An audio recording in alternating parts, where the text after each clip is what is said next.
People everywhere are starting to listen to him. He's going on French, British, Italian, Japanese television. This is the Wide World of Weingarten.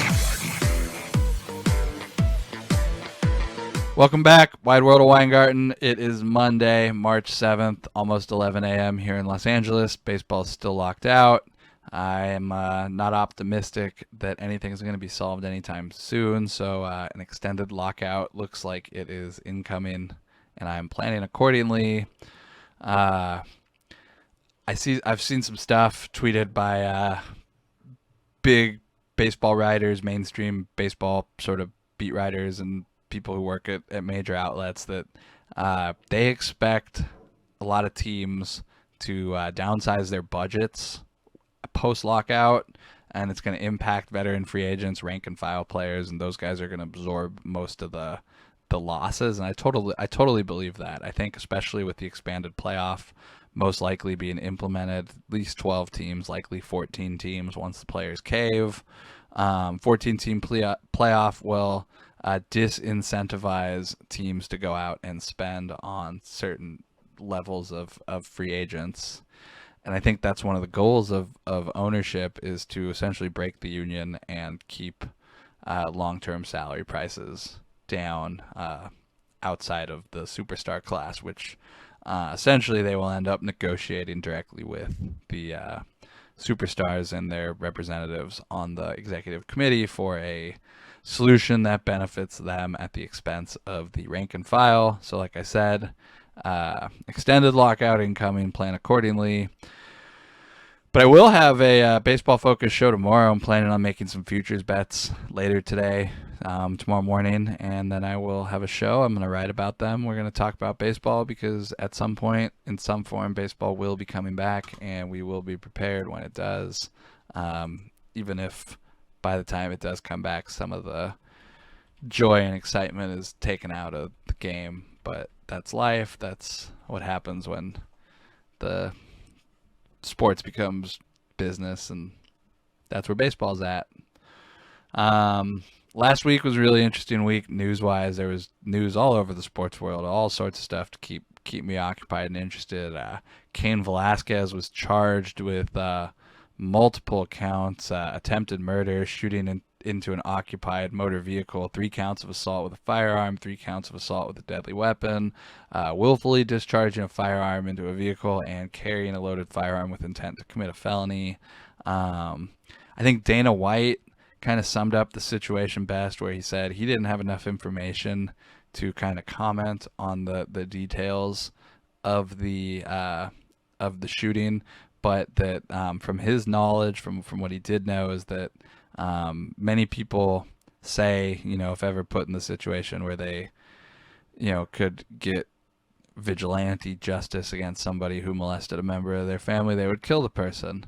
And Cain Velasquez didn't say he would do that. He went out and attempted to kill that guy. And so the guy he was running down in his car, that he was discharging a .40 caliber handgun into, is alleged of doing a lewd act to a child under 14.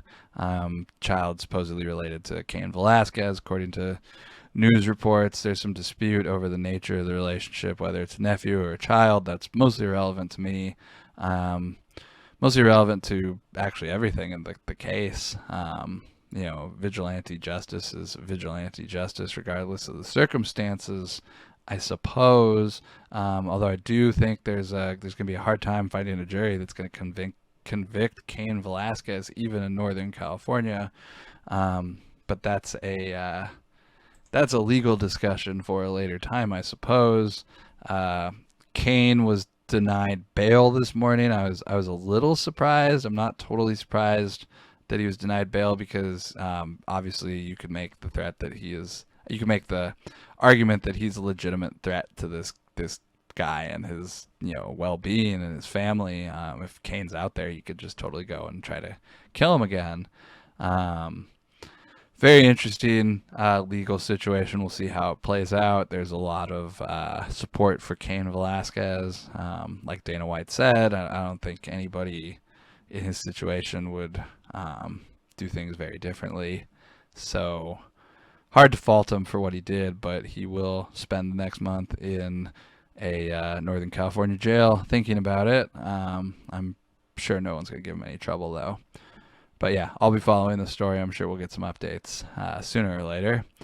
Then in other news, what I think is possibly the biggest story of last week, a story that might not be covered particularly well, or might not be covered for a particularly long period of time in English and American sports journalism, but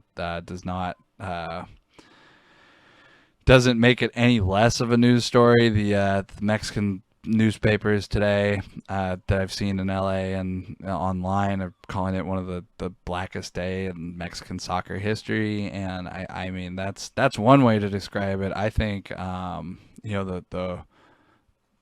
the way I would describe it, I think it's some of the most violent stuff I've ever seen posted on Twitter. In 10 years of Twitter, I don't think I've seen very much, if anything, more violent than the soccer riots in Querétaro City on Saturday.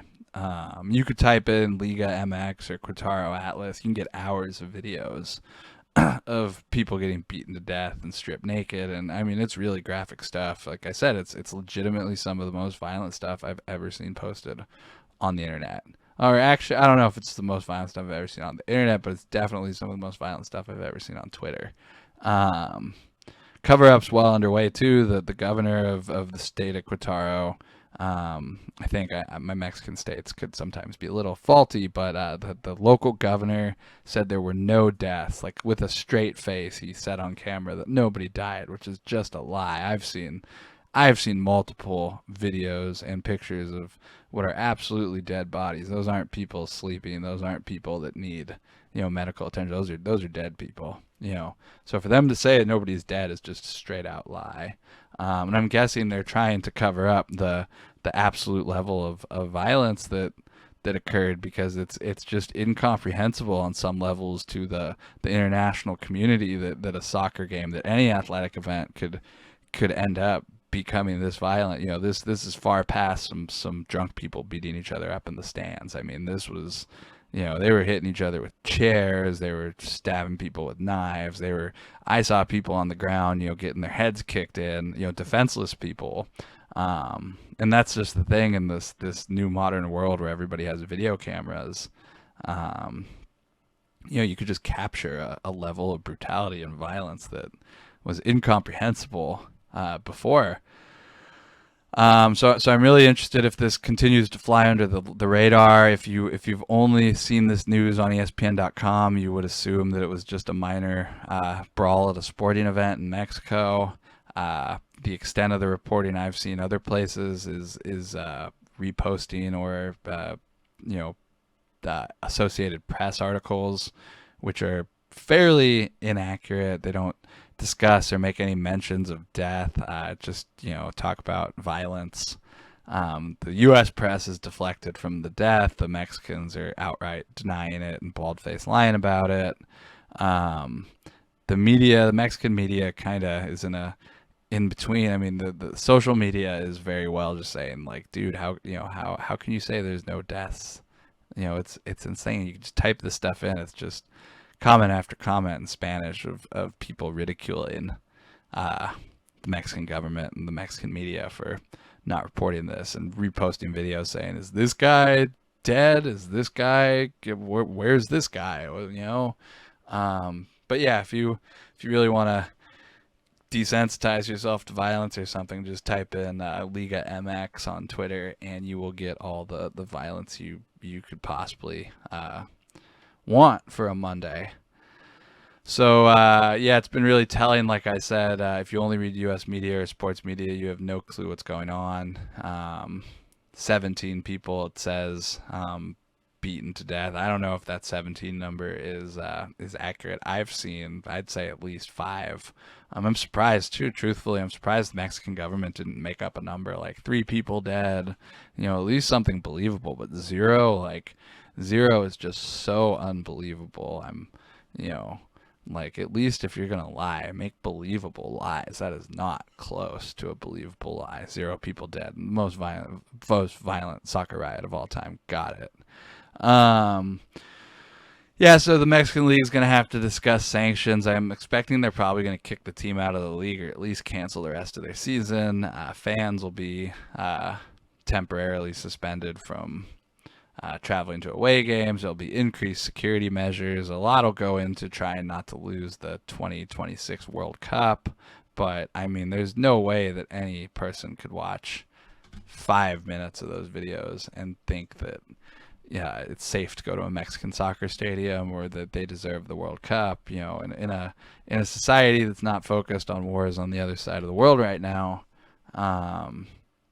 they might lose the World Cup quicker. But this is definitely something to keep an eye on, because there's just no way you could justify the level of violence that we saw this weekend out of Mexico. I mean, this was just, you know, the first thing I thought of when I was talking about it, when one of my friends said, "Hey, did you see these videos out of Mexico?" I said, "No." It reminded me of the New Mexico prison riot, the most violent prison riot in U.S. history. That was the best equivalent to the level of violence that I saw out of those videos just on Twitter yesterday. So shocking stuff, really.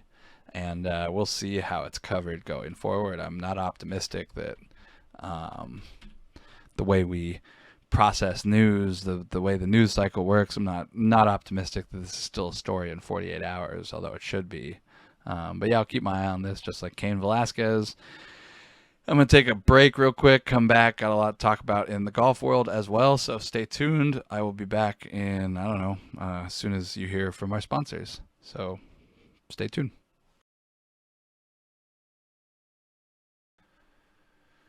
Wide World of Weingarten coming back. We just talked about Cain Velasquez, talked about the soccer riot in Mexico this weekend. A lot of bright stuff for a Monday morning, and now we shift to golf. The much less violent topic. So Scott Scheffler wins the Arnold Palmer in Florida. It's his second win in the last 3 weeks. Currently vaults him into the top 5 of the official world golf rankings. Like I said, 2 wins last 3 weeks with a top 7, tied 7th, I think. In between that, very impressive, especially when you consider that his 2 wins have come in 2 of the top 4 fields so far this year. So he's not only winning, he's winning against elite competition. Like I said, it vaults him into the top 5. And speaking of the OWGR,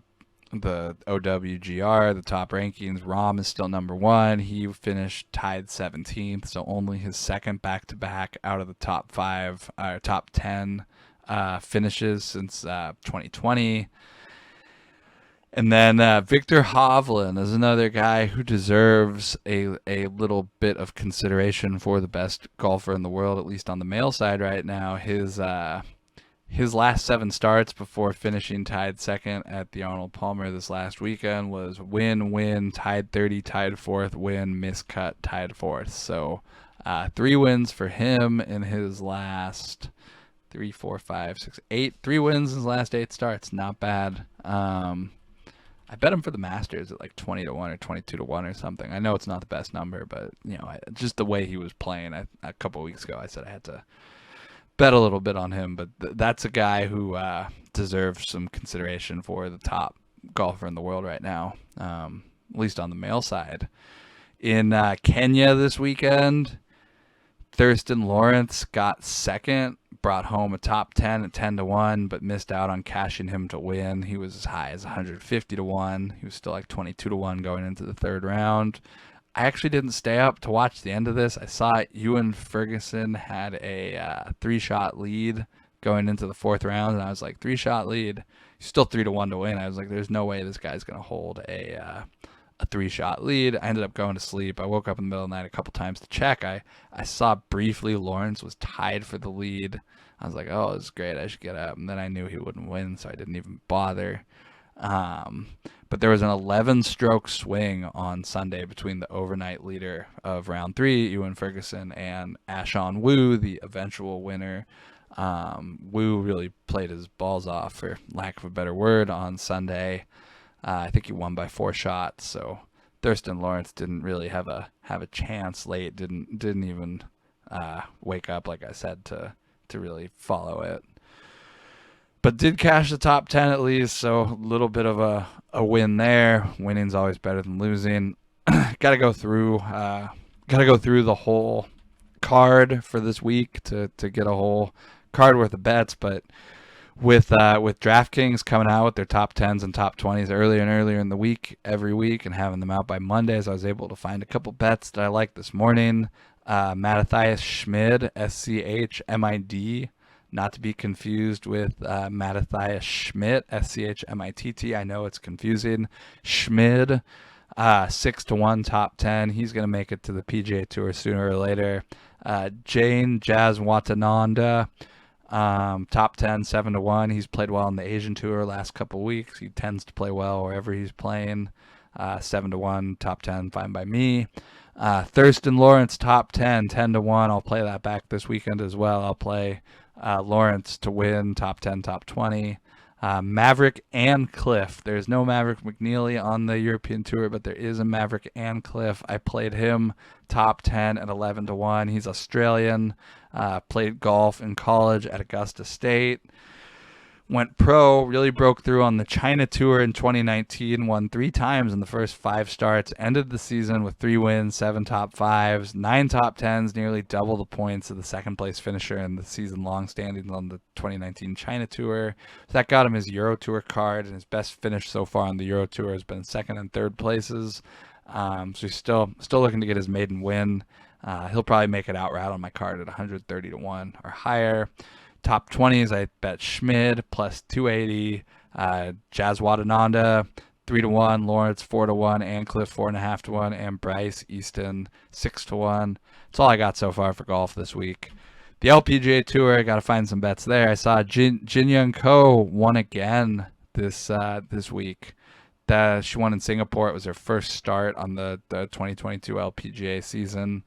She might have a claim for the best overall golfer in the world right now. I know it's hard to compare men to women, but she, her stats right now are just out of this world. 30 straight under par rounds, 15 straight sub 70 rounds, 4 wins in her last 5 starts, 6 wins in her last 10 starts, finished out of the top 6 just once.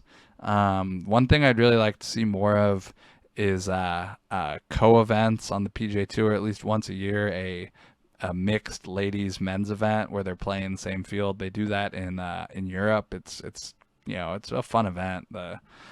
I think it would be interesting to see Jin Young Ko play in a men's field. She's definitely earned the right to if she wants to. There's more than just her. There's a lot of talent on the LPGA Tour, so it would absolutely be more interesting to see the LPGA get elevated and get more coverage. Like I've mentioned, LPGA, Senior Tour, European Tour, 50-1 is 50-1. It pays 50-1, whoever you bet on. So give me more LPGA Tour. There's a lot of talent out there. Definitely something to look at. And then the Senior Tour this week, I ended up not betting anything on this, and it probably saved me some money because Retief Goosen won the Hogue Classic in Newport Beach at 15 under. I wouldn't have bet Goosen. KJ Choi got 2nd at 11 under. He's a guy I like. Didn't make my card. Hasn't made it recently, but might be worth keeping an eye on with a runner-up finish here. His days of winning on the PGA Tour are probably gone, but he could definitely win on the PGA Tour. KJ Choi is still a good golfer. Might be some value there. You've seen, Miguel Angel, Langer going off at like 5-1. There's not a lot of value there, but like I said, KJ Choi might be a guy to keep an eye on going forward. And I'll be back tomorrow. I'll have some more golf bets. We'll have a baseball-centric show. I got an article on some baseball futures coming out tomorrow. So thanks for listening. And, stay safe out there. Apparently it is not safe to go to Mexican football games.